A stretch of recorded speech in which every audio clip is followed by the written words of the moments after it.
आ गई वापस आप? जी आपके हाथ तो खाली हैं, आप सौदा लेने गई? इलियासिफ, मैं सौदा लेने गई थी और मैंने सौदा लिया भी था। अच्छा। लेकिन आपको पता है हमारे घर के नीचे एक फ़कीर औरत बैठती है, अक्सर मैं वहाँ से गुजरती हूँ तो मैं उसको कुछ ना कुछ देती हूँ, और आज जब मैं आ रही थी तो उसको देने के लिए मेरे पास कुछ नहीं था, तो इसलिए मैंने उसको सौदा दे दिया। बहुत अच्छी। और एक और बात भी हुई है कि आज जब मैं खुदावंद का कलाम पढ़ रही थी इलियासिफ, वैसे तो मैं कभी ना कभी उसको कुछ ना कुछ देती रहती हूँ, तो आज मैंने अबदी नज़रिए के मुतालिक खुदावंद के कलाम में से पढ़ा, और जब आज मैंने उस औरत को देखा इलियासिफ, तो मुझे उसकी रूहानी ज़िंदगी पर बड़ा तरस आया, और मैंने सोचा कि अगर इसकी ज़िंदगी में तब्दीली नहीं हुई तो जिस तरह ये आज इन तकलीफ़ों और दुखों में है, ये अबदी ज़िंदगी में भी जो है वो दुख और तकलीफ़ें उठाती रहेगी। बहुत अच्छा सोचा। तो मैंने फिर उसके साथ खुदावंद के कलाम को शेयर किया, और आपको पता है कि उसने खुदावंद यीशु मसीह को कबूल भी किया, और मैं सोच रही हूँ कि मैं इसी तरीके से जब जब कभी उसको मिला करूँगी तो मैं उसकी इस ज़रूरत को, जो रूहानी ज़रूरत है, मैं उसको पूरा करूँगी, और मैं ज़रूर उसके साथ खुदावंद के कलाम में से कुछ ना कुछ शेयर करती रहूँगी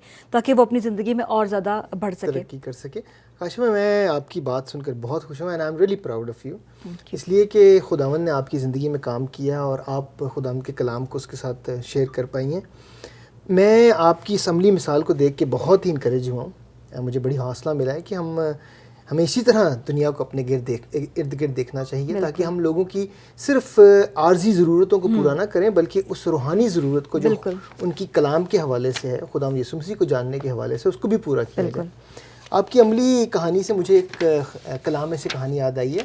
जब आपको याद है खुदावंद यीशु मसीह ज़ैतून के पहाड़ पर उन्हें गिरफ़्तार किया जा रहा था, तो पतरस जो उनका शागिर्द था तैश में आकर एक शख्स के ऊपर हमला कर देता है, और खुदावंद उसे कहते हैं कि अपनी तलवार को म्यान में रख ले। और जब हम कहानी को देखते हैं तो हम देखते हैं कि खुदावंद यीशु मसीह का नज़रिया है और हम पतरस का नज़रिया देखते हैं कि दोनों का मुख्तलिफ है। पतरस जो है इस सारे वक्त को एक दुनियावी नज़रिए से देखते हैं और खुदावंद यीशु मसीह की हिफाजत करना चाहते हैं, लेकिन हम देखते हैं कि खुदावंद यीशु मसीह इस सारे वक्त को जो है वो एक रूहानी नज़रिए से, अब्दी नज़रिए से देखते हैं कि ये सब कुछ होना जो है वो ज़रूर था, क्योंकि ये खुदा का वो अब्दी मंसूबा है जो खुदा ने बनी नौ इंसान के लिए तैयार किया है। और हम आगे चल के देखते हैं कि खुदावंद यीशु मसीह अपने शागिर्दों को बार बार इस बात की आगाही करते हैं, बार बार इस बात को याद दिलाते हैं कि मेरे आने का मकसद ये है कि मैं गुमराह लोगों को अब्दी हलाकत से बचाऊं और उन्हें हमेशा की ज़िंदगी में मेरी वसीले से जो उन्हें मिल सके। लेकिन हम देखते हैं कि यहाँ पर पतरस जो है इस बात को नहीं समझ पाता इलियासिफ। और जब मैंने ये बातें सारी सीखी तो मैं समझती हूँ कि हमें हर चीज़ को जो हमारे इर्द गिर्द है, हर चीज़ को खुदावंद के नज़रिए के मुताबिक देखना चाहिए। बिल्कुल। और जब हम अपने इर्द गिर्द हर चीज़ को खुदावंद के नज़रिए से देखना शुरू करते हैं, अब्दी नज़रिए से देखना शुरू करते हैं, तो याद रखें खुदावंद हमारा पाक खुदा है। बिल्कुल। और जब हम हर चीज़ को अब्दी नज़रिए से देखेंगे तो हमें भी जो हमारे अपने गुनाह हैं, जो कमज़ोरियां हैं, वो एक बोझ की मानिंद जो है वो नज़र आएंगी। बिल्कुल। और हम देखते हैं कि जब हमारी ज़िंदगी में अब्दी नज़रिया होता है, हम हर चीज़ को रूहानी तरीके से देखते हैं, तो फिर छोटे से छोटा गुनाह भी हमें बोझ लगने लगता है और वो पहाड़ बन जाता है। बिल्कुल पहाड़ की तरह नज़र आता है। और काशिफा, जब हम अब्दी नज़रिया से अपनी ज़िंदगी को गुजारना शुरू करते हैं तो मैं ये समझता हूँ कि हम अपने हर अमल के अब्दी नताइज को भी देखना शुरू करते हैं, इसलिए कि हम इस खुदावंद के डर और खौफ में ज़िंदगी गुजारने लगते हैं कि हमारा भी हिसाब होगा। खुदावंद हमसे इस बात का ज़रूर हिसाब लेगा कि हमने इस ज़मीन पर अपनी ज़िंदगी को कैसे गुजारा है। और इलियासिफ, आपको पता है कि एक आर्जी नज़रिया भी है जिसके ज़रिए हम हर चीज़ को दुनिया की नज़र से देखते हैं। बिल्कुल। और इस आर्जी नज़रिए में ही हम इतने अपनी ज़िंदगी में फ़िक्रमंद होते हैं, जैसे कि अपने कारोबार के हवाले से, अपने खाने पीने के हवाले से, अपने पहनने और ओढ़ने के हवाले से, अपनी गाड़ी के हवाले से। तो ये सारी आर्जी चीज़ें हैं, और इन आर्जी चीज़ों में खुदावंद नहीं चाहता कि हम दुनिया को इन आर्जी नज़रिए से देखें और उसके लिए फ़िक्रमंदी भी रखें। हमारा ख़जाना जो है खुदावंद ने आसमान पर बांधा है। और उसके लिए मैं एक आयत ज़रूर आपके सामने रखना चाह रहा हूँ, जो कि मत्ती की इंजील उसका 6वां बाब और उसकी 19वीं और 20वीं आयत में हमें मिलता है।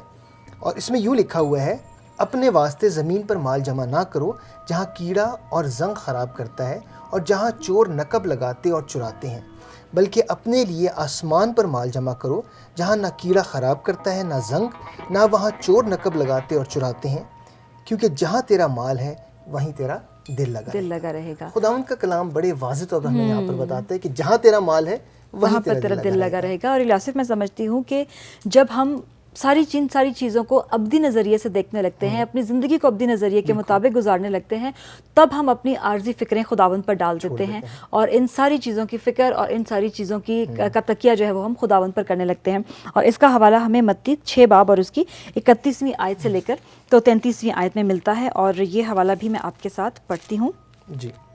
मत्ती की इंजील उसका 6 बाब 31वीं आयत से 33वीं आयत तक। इसलिए फ़िक्रमंद होकर ये ना कहो कि हम क्या खाएंगे या क्या पिएंगे या क्या पहनेंगे, क्योंकि इन सब चीज़ों की तलाश में गैर कौमें रहती हैं, और तुम्हारा आसमानी बाप जानता है कि तुम इन सब चीज़ों के मोहताज हो।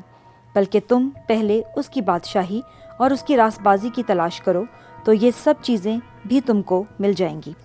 काशिफा, कलाम मुक़द्दस देखें जितनी दफ़ा आप पढ़ते हैं आपके लिए कितनी तसल्ली का बायस है। और इन आयात में भी हम देखते हैं कि खुदावंद जानता है। ऐसा नहीं है कि जब हम मसीह बन जाते हैं या हम अब्दी नज़रिए से ज़िंदगी को गुजारना शुरू करते हैं तो ये ज़रूरियात हमारी ख़त्म हो जाती हैं। ये ज़रूरियात वहीं हैं, और खुदावंद का कलाम कहता है कि तुम्हारा आसमानी बाप इन ज़रूरियात को पहले से जानता है, इसलिए हमें फ़िक्र करने की ज़रूरत नहीं है। दुनिया को जब हम देखते हैं तो हम रूहानी नज़रिए से देखें तो खुदावंद हमारे लिए इन सारी ज़रूरतों को पूरा करेगा। खुदावंद का कलाम कहता है कि पहले ढूंढो तुम उसकी बादशाही, तो ये सब चीज़ें तुम्हें मिलती चली जाएंगी। अब एक आम जो ख़ास सवाल है वो ये है कि मसीही होते हुए हम अब्दी नज़रिए से ज़िंदगी गुजारने के इस रवैये को कैसे अपनाएं। ये बहुत ही अहम सवाल है, और ज़िंदगी में तब्दीली को हम कैसे देखें। इलियासिफ, मैं समझती हूँ कि अब्दी नज़रिया लेकर कोई पैदा नहीं होता, बल्कि ये खुदावंद का कलाम है और खुदावंद का पाक रूह है जो उसकी ज़िंदगी को तब्दील करता है और उसकी सोच को अब्दी बना देता है। बिल्कुल, जैसे आपने कहा कि ये खुदा का पाक कलाम है जो ज़िंदगियों को तब्दील करता है। अब जब हम खुदावंद के पाक कलाम की बात करते हैं तो सिर्फ खुदावंद के कलाम को सुनना काफ़ी नहीं है। जैसे याकूब 1 बाब और उसकी 22वीं आयत में क्या लिखा है कि सिर्फ सुनने वाले ना बनो बल्कि अमल करने वाले बनो। और जब हम खुदावंद के पाक कलाम पर अमल करना शुरू करते हैं, उसकी फरमाबरदारी में रहना शुरू करते हैं, तो ही हम इस रवैये को जो कि अब्दी रवैया है उसे अपनी ज़िंदगी में अपना सकते हैं। और फिर आपने जैसे कहा कि रूल कुद्स की कुव्वत में हम अपनी कुव्वत से काशिफा कुछ भी नहीं कर सकते। याद रखिए कि मसीही होते हुए जब तक रूल कुद्स की मामूरी हमारी ज़िंदगी में नहीं है, जब तक कि रूल कुद्स की कुव्वत हमारी ज़िंदगी में काम नहीं करती, हम अपनी ज़िंदगी उस अब्दी नज़रिए के मुताबिक नहीं गुजार सकते। हम ज़िंदगी को खुदावंद के नज़रिए से उस वक्त तक नहीं देख सकते जब तक कि खुदा का रूह हमारी ज़िंदगी में काम ना करे और हम उस तरह ज़िंदगी ना गुजारें जिस तरह खुदावंद चाहता है कि हम गुजारें। इलियासिफ, मैं खुदावंद का बहुत शुक्र अदा करती हूँ कि आज खुदावंद ने मेरे नज़रिए को बदला है और उसे अब्दी नज़रिया बनाया है, और मेरी दुआ है कि हर मसीही इसी नज़रिए से दुनिया को देखे। और मैं चाहती हूँ कि जो कुछ आज हमने सीखा है उसका अयादा करते हैं। अब्दी नज़रिए को जानने के लिए हमें दुनिया की नज़र से देखने की ज़रूरत नहीं, बल्कि हमें उसे खुदावंद की नज़र से देखने की ज़रूरत है। अब्दी नज़रिए से मुराद ये है कि हम ज़िंदगी के हर पहलू को खुदावंद की नज़र से देखें। अब्दी नज़रिया रखने से मुराद ये है कि हम हर एक अमल से अब्दी नतीजा अक्स करें। ओह काशिफा, मुझे अब याद आया, आप सारा सौदा तो वो गरीब औरत को दे आई हैं, और मैंने कुछ लोगों को इनवाइट किया हुआ था।